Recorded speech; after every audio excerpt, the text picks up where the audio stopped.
As soon as I see the car, I rush downstairs. Mother is in the kitchen, making noises, but I run right by her. Outside, the car pulls into the driveway. I run to it smiling, but I slow down. Something is different about the car. Whose car is this? The door opens. I stop. Dad gets out. He's got that grumpy look he usually has. He's wearing his pajamas, but they have no buttons. Mum gets out of the car too. She comes out of the same door. She's wearing her blue dress. I start to cry and run to her and hug her legs. She pats my head and says, There, Nick. It's okay." "Where did you go?" I ask. I am crying like a baby. "Why did you leave me? Why did you go?" "We went to the store," Mum says. "But you were gone so long," I say. My face is smushed up against her side. "We went to the store and brought some dresses, and Dad got some stuff for his car." I look up at her. Her face is all blurry because I am crying. I wipe my face. She looks down at me smiling. Her face is smooth and glowing. "We stayed at the store a few days," she says, and pats me on the head. "It doesn't make sense to me. Why did you leave me with the monster lady?" I ask. Mum stops smiling. "Monster? There's a monster in the house." "Nick," she says, like she thinks I'm telling stories. "You weren't at the store for 3 days. Where were you?"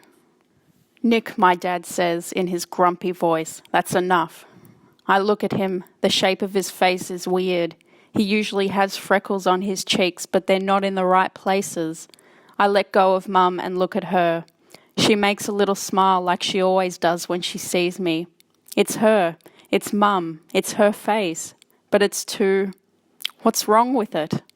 Mum's shirt moves. There's something underneath it. It's pushing and trying to get out. I step back. Her face sags like a water balloon and her cheek falls off. It hits the ground right in front of me with a big wet smack. It's lying there just like a big raw piece of chicken. I scream and Mum falls apart. Her face falls to pieces and her whole body hits the ground like a sack of potatoes.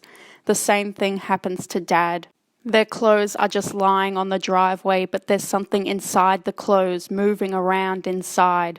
I scream and something screams back. It screams again, a little scream, and pokes its head out of my mum's dress. A kitty cat.